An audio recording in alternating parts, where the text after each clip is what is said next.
Nobody expected a player who wasn't even the face of the tournament's promotional campaign to become the reason an entire event practically disappeared overnight. Yet that is exactly what happened in Washington. Before most fans even realized Alex Eala had officially entered the Mubadala City DC Open, something extraordinary was already unfolding behind the scenes. Filipino fans across the United States and around the world began flooding ticket websites, organizing massive group purchases, refreshing resale pages in the middle of the night, and snapping up nearly every remaining seat they could find. It wasn't a celebrity concert. It wasn't a Grand Slam final. It was the arrival of a 20-year-old tennis player whose influence had quietly grown into something the WTA could no longer ignore. The final few percent of tickets vanished almost instantly, not because of advertising, but because of a movement built entirely by passionate supporters. And that was only the beginning. Because what happened in Washington wasn't really about ticket sales. It exposed a much bigger story the tennis world has spent more than a year trying to underestimate. Just days earlier, Alex Eala had walked off center court at Wimbledon after a hard-fought defeat against Jasmine Paolini. On paper, it looked like another young player ending a remarkable tournament run. But anyone who had watched the previous 48 hours knew that wasn't the real story. Before facing Paolini, Eala had stunned the entire tennis world by eliminating defending Wimbledon champion Iga Swiatek, one of the most dominant players of this generation. Suddenly, millions of fans who had never paid attention to her before wanted to know exactly who she was. That victory didn't simply improve her ranking. It transformed the expectations surrounding her career. What nobody realized in that moment was that the impact would reach far beyond Wimbledon itself. Originally, the weeks after Wimbledon were supposed to be quiet. A short recovery period, some rest, then a return during the North American hardcourt season. Instead, Washington became the center of another headline. Long before her first practice session, the tournament was already experiencing something unusual. On July 2nd, organizers released promotional material featuring established stars like Elena Rybakina, Marta Kostyuk, Naomi Osaka, and Venus Williams. Alex Eala's name appeared lower on the list, mentioned simply as another rising talent. It seemed like a routine marketing decision. But within days, reality completely changed the conversation. Tournament chairman Mark Ein admitted publicly that ticket availability had become extremely limited. Nearly every seat had already been sold. The remaining inventory disappeared through Filipino community networks, private Facebook groups, family chats, and resale platforms faster than tournament updates could keep pace. Fans weren't waiting for advertisements. They were creating demand themselves. Entire communities coordinated purchases together, making sure friends and relatives could experience history in person. It looked less like traditional ticket buying and more like a nationwide event spreading across thousands of phones at once. And that's when the uncomfortable question finally became impossible to avoid. How many times could the tennis establishment keep pretending this was unexpected? Because Washington wasn't the first warning. It wasn't even the second. It was simply the loudest example yet. Months earlier, at the Australian Open, tournament officials made what would later look like one of the biggest scheduling mistakes of the season. Alex Eala's opening round match against Alicia Parks was assigned to Court 6, one of the tournament's smaller outside courts. On paper, it made sense. She wasn't seated among the favorites. She wasn't considered one of the sport's biggest commercial attractions. But reality told a completely different story. Long before the players even walked onto the court, enormous lines had already formed outside. Fans packed the surrounding walkways. Many couldn't even get inside. Social media exploded with images of spectators waiting in impossible queues. Tennis communities described the scene as chaotic. Journalists questioned why one of the fastest-growing stars in women's tennis had been placed on such a limited court. Reports soon confirmed that many spectators were forced to stand because there simply wasn't enough space available. It wasn't just an inconvenience. It became evidence that tournament organizers had fundamentally misunderstood the size of Eala's audience. Most organizations would have learned immediately, but something surprising happened instead. Only 2 months later, Indian Wells provided another glimpse into the future. This time, the crowds weren't even gathering for official matches. They were showing up hours before practice sessions simply to watch Alex Eala hit routine forehands and backhands. Reporters covering the event noticed something remarkable. Practice courts featuring top-ranked men's players sometimes attracted smaller audiences than Eala's training sessions. Carlos Alcaraz, Jannik Sinner, Venus Williams, those were the kinds of names expected to generate massive crowds. Yet this young Filipino was quietly pulling in comparable attention without even competing. That wasn't normal fan interest anymore. It was momentum. Tournament executives recognized it immediately. BNP Paribas Open officials openly embraced the phenomenon rather than resisting it. They celebrated the packed practice courts. They promoted the excitement instead of treating it like an inconvenience. One executive summed it up in a sentence that perfectly captured the difference between organizations paying attention and those falling behind.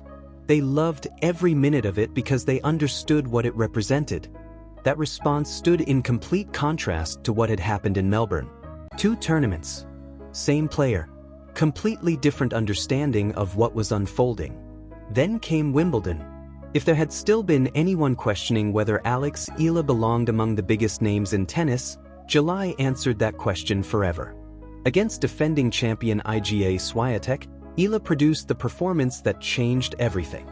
The opening set tiebreak became an emotional battle of nerves, stretching point after point until every rally felt like it could redefine the tournament. When Eala finally claimed it before dominating the second set, center court fell into stunned disbelief. One of the sport's most dominant champions had been eliminated. A player who had been tucked away on court 6 only months earlier was suddenly one of the biggest stories in world tennis. But what happened afterward mattered just as much. Across the Philippines, families stayed awake through the middle of the night to witness history.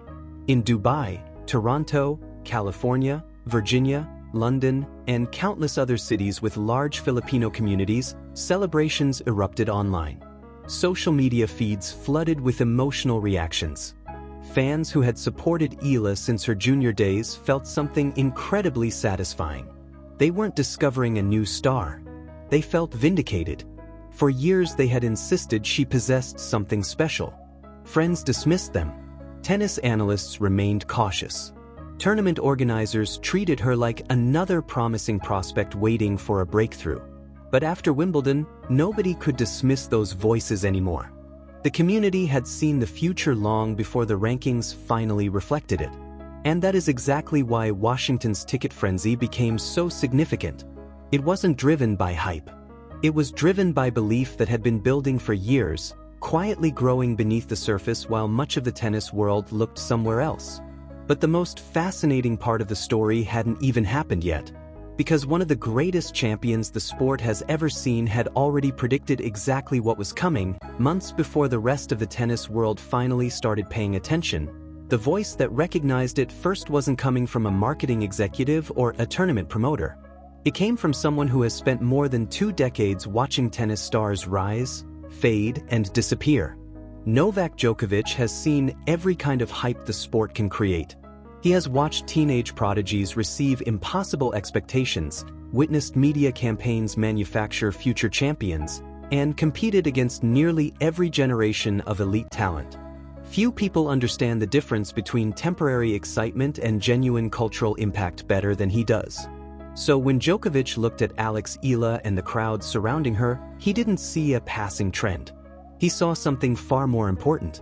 Speaking earlier in 2026, he described the overwhelming attention around Eala as a good problem to have. It sounded like a simple compliment, but hidden inside those words was a powerful message. Massive crowds are not accidents. They are earned. They appear only when fans feel emotionally connected to an athlete, and that connection cannot be manufactured. Djokovic understood that long before tournament organizers did. While others were still acting surprised every time Eala packed another court, he had already accepted that this was becoming the new reality. But what happened next suggested that reality was only getting bigger. Washington is simply the opening chapter of a much larger hardcourt season. After the DC Open comes Toronto, home to one of the largest Filipino communities in North America. Then comes Cincinnati. And after that, The biggest stage outside the Grand Slams themselves, the US Open. Each tournament now faces the same decision. Continue treating Alex Eala like just another rising player, or finally acknowledge that wherever she competes, thousands of passionate supporters are likely to follow. The Australian Open ignored that lesson and paid for it with overcrowded courts. Washington has already seen demand explode before the first ball is even struck. If history repeats itself in Toronto or New York, the conversation will no longer be about scheduling mistakes.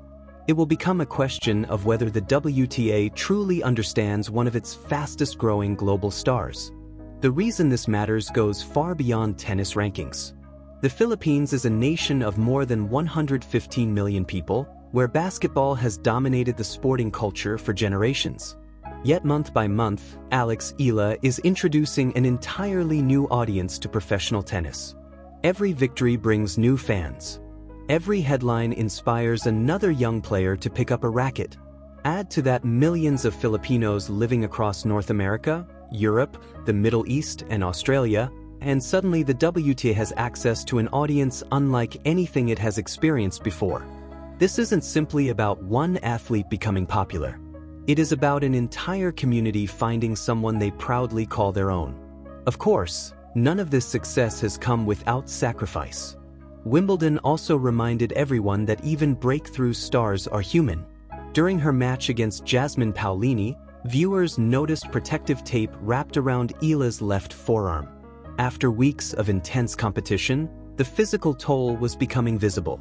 When asked about it afterward, she calmly explained that it was simply precautionary after a long season. There were no excuses, no complaints, just quiet honesty. Then she delivered a statement that perfectly captured why so many people admire her beyond the tennis itself. She said that if she approached every challenge with courage, focus, and intensity, she would never have any regrets. Those words revealed the mindset behind every milestone. Rankings will change. Wins and losses will come and go. But that fearless mentality is exactly what has turned Alex Eala from a promising prospect into a player capable of inspiring millions. And if Washington has proven anything, it's that the tennis world is no longer watching a future star. It's watching one arrive in real time.